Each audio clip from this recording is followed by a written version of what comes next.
Amis traders, bonjour. J'ai une question pour vous. Est-ce que le trading est un jeu de hasard comme le tiercé ou le poker en ligne? Pour moi, non. Pourquoi? Parce qu'à chaque instant, vous pouvez avoir le contrôle sur vos achats et vos ventes. C'est ce que je vais démontrer dans la stratégie de trading que je vais présenter. Celle-ci s'appelle Bollinger Band Channel.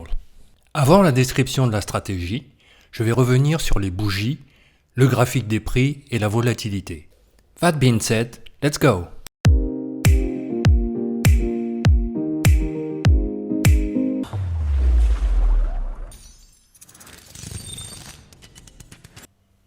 La bougie ou chandelier japonais est un type de graphique utilisé en analyse technique pour représenter les variations d'un cours. En général, la bougie est représentée avec une couleur verte lorsque le cours monte et avec une couleur rouge lorsque le cours descend. À gauche de l'écran, vous voyez une bougie verte se former. Elle contient 4 données. D'abord le cours à l'ouverture, open, le cours le plus bas, low, le cours le plus haut, high, et enfin le cours à la fermeture, close. Pour une bougie verte, le cours close est plus élevé que le cours open. À droite de l'écran, vous voyez une bougie rouge se former. Elle contient également les 4 données, open, low, high et close. Par contre, le cours close est moins élevé que le cours open.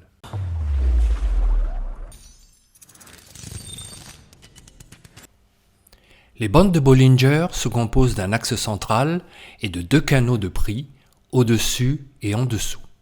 La ligne centrale est une moyenne mobile. Les canaux de prix sont les déviations standards de l'action étudiée. Les bandes se développeront et se contracteront à mesure que le cours d'une action deviendra volatile ou se contractera à l'intérieur de ces bandes. Les bandes de Bollinger sont les indicateurs de volatilité les plus populaires. La volatilité est l'ampleur de variation du cours d'une action. Je vais vous expliquer les bandes de Bollinger avec un outil statistique qu'on appelle déviation standard ou écart-type.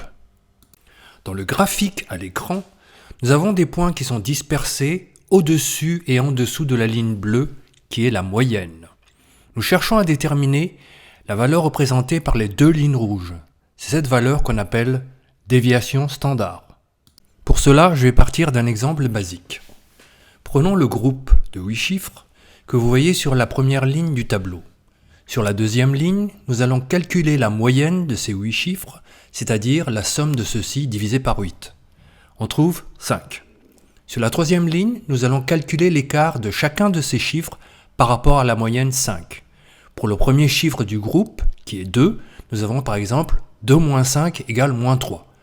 Nous élevons chacun de ces chiffres au carré pour avoir des valeurs positives et faisons de nouveau une moyenne pour obtenir cette fois-ci le carré de la déviation standard. La déviation standard est donc la racine carrée, soit la valeur 2. Ce qu'il faut retenir donc est que la majorité des chiffres du groupe a un écart de plus ou moins 2 par rapport à 5. Vous allez voir l'utilité de ce chiffre 2 sur l'écran suivant. Avec la courbe en cloche à l'écran, nous n'allons pas nous lancer dans une étude statistique. Je voudrais juste attirer votre attention sur le fait que 6 chiffres sur le groupe de 8 ont un écart de plus ou moins 2 par rapport à la moyenne 5, soit 75%, c'est-à-dire 6 divisé par 8. Alors quel est le but suprême de toute cette démonstration? Ce que je viens de montrer là en fait est une explication simplifiée des bandes de Bollinger. Avec une déviation standard de 2, on englobe un très grand nombre des valeurs d'une action. Cela va être très utile pour la stratégie Bollinger Band Channel. Dans le graphique de prix qu'il y a à l'écran, vous remarquez que la courbe des prix est parfaitement englobée à l'intérieur des bandes de Bollinger. Cela représente 95% des prix. Tous les prix, sauf ceux qui sont à l'intérieur de la loupe à gauche. Ce que je cherche à montrer est que les bandes de Bollinger ont une légitimité. C'est ce qui fait leur popularité. Dans les salles de marché, les traders et les analystes font souvent des calculs savants. Ce qui compte n'est pas forcément l'exactitude de leurs chiffres, mais c'est que tout le monde utilise les mêmes modèles. N'oubliez pas que sur les marchés, le comportement général est moutonnier. Dans la suite de la présentation, je vais présenter beaucoup d'exemples de la vraie vie. Vous pourrez constater par vous-même que les bandes de Bollinger englobent toujours les prix. Sur ce graphique des prix réels, je vais installer l'indicateur Bollinger Band. Je clique sur indicateur, je tape BB, ensuite je choisis Bollinger Band et vous voyez les Bollinger Band créés. Ça, c'est sous la forme d'un nuage. Ensuite, je fais clic droit pour vous montrer dans Réglages qu'on est bien en déviation standard 2.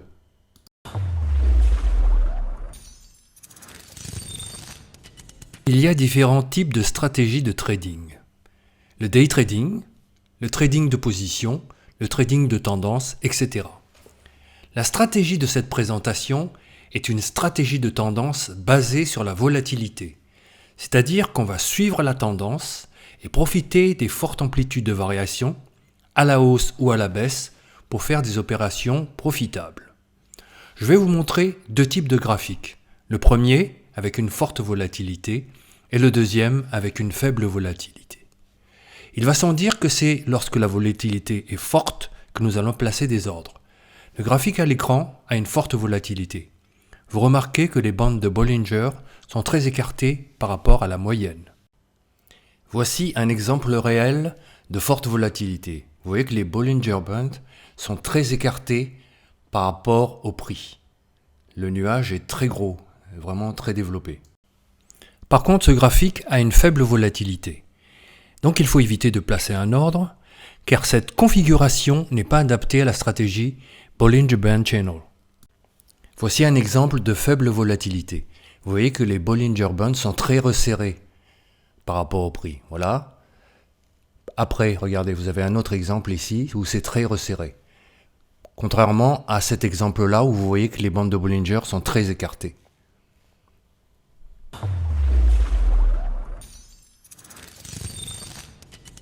Une stratégie de trading est une méthode d'achat et de vente sur les marchés basée sur des règles prédéfinies utilisées pour prendre des décisions de trading.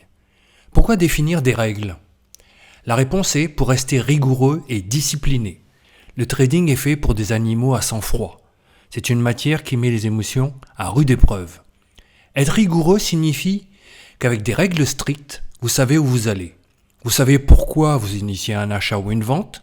Vous savez pourquoi vous maintenez votre position et vous savez quand clôturer votre position. Être discipliné signifie que vous ne changez pas d'avis parce que vous avez tout d'un coup une super intuition. Il faut s'en tenir au plan de départ. Chercher à gagner le petit sou de plus vous amènera vers des pertes abyssales. L'application de la stratégie est divisée en 3 phases. La phase d'entrée, avec les règles pour initier l'ordre. La phase de maintien, avec les règles pour garder la position. La phase de sortie, avec les règles pour clôturer la position. Une règle est la description d'une situation d'un prix et ou d'un indicateur à un moment donné.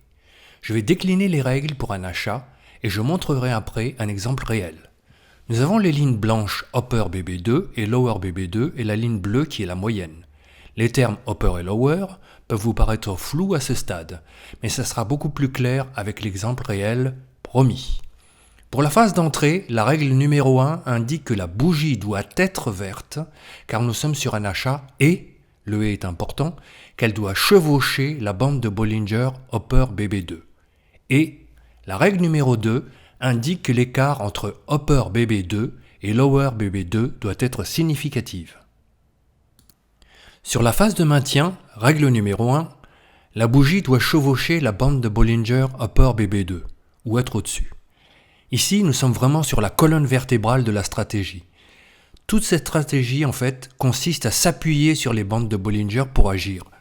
Donc, à mon avis, celle-ci est sûre car c'est l'indicateur qui nous guide. La règle numéro 2 indique que la bougie doit se trouver entre la bande de Bollinger Upper BB1 et la bande de Bollinger Upper BB2. Sur la phase de sortie, l'ordre doit être clôturé si la bougie chevauche la bande de Bollinger Upper BB1. Le respect de cette règle de sortie est fondamental. Si d'aventure vous ne clôturez pas l'ordre à ce moment-là, vous risquez de faire des pertes énormes. Il n'y a plus de bande de Bollinger pour vous guider. Vous vous retrouverez dans un no man's land. Croyez-moi, c'est du vécu. Alors pour utiliser la stratégie, je vais mettre en place les bandes de Bollinger. Donc je tape BB, je choisis Bollinger Band. Vous avez une première bande de Bollinger qui apparaît à l'écran. Ensuite, ce que je vais faire, je vais retourner dans les paramètres, je vais taper BB de nouveau, je vais choisir une autre bande de Bollinger, mais cette fois-ci, je vais faire clic droit, voilà, et je vais modifier les déviations standards, voilà, qui sont ici, voilà, je vais mettre 1. Voilà, donc après je vais changer la couleur, je vais mettre en noir. Voilà, donc là vous voyez les deux bandes de Bollinger qui sont installées pour pouvoir mettre en place la stratégie. Ici nous sommes sur la phase d'entrée d'un achat, la bougie verte chevauche bien la bande de Bollinger et on voit qu'il y a bien un écart significatif des bandes de Bollinger. Nous sommes maintenant sur la phase de maintien d'un achat, les bougies chevauchent bien la bande de Bollinger et on voit que les bougies restent dans un canal. Vous voyez, on voit bien que ça reste dans un canal entre BB1 et BB2. Nous sommes maintenant dans la phase de sortie d'un achat. La bougie verte chevauche BB1. Donc là, il faut absolument sortir. Passons maintenant à la vente. Les règles sont symétriques. Dans la phase d'entrée, la bougie doit être rouge. En effet, si elle est verte, la stratégie est invalide, c'est-à-dire qu'elle n'est pas applicable. Si on initie un ordre avec une bougie verte, on va se trouver immédiatement en zone de perte car le cours va monter. Nous sommes sur une vente, donc pour faire un profit, il faut que le cours descende. En phase de maintien, notez que nous utilisons, comme pour l'achat, la ligne BB2 comme guide. Pour l'achat, nous avions une ligne Upper BB2. Pour la vente, nous avons une ligne Lower BB2. En phase de sortie, l'ordre doit être clôturé si elle chevauche Lower BB1. Je voudrais faire une petite parenthèse. Le cas de vente que je viens de décrire est une vente à découvert. Elle est à manier avec précaution car elle exige des conditions de trading particulières. Il est donc préférable de rester sur des achats dans un premier temps. Dans la phase d'entrée d'une vente, la bougie doit être rouge. C'est le cas ici, vous voyez, et l'écart doit être significatif. En phase de maintien d'une vente, on voit bien que les bougies chevauchent bien BB2. Voilà, vous voyez, et ça reste dans un canal. Voilà, BB2 est chevauché et on reste dans un canal. Pour la phase de sortie d'une vente, aussitôt que la bougie touche BB1, vous voyez, il faut absolument sortir. Sinon, on voit que ça remonte dangereusement.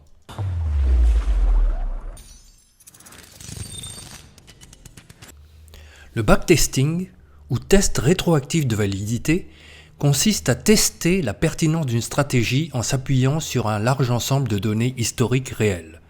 La stratégie que je viens de décrire est une suite de règles avec un format défini. Prenons l'exemple d'une règle. Je fais un achat si la bougie est verte et si elle chevauche la ligne de Bollinger BB2. Cette syntaxe a un format particulier avec des et des si.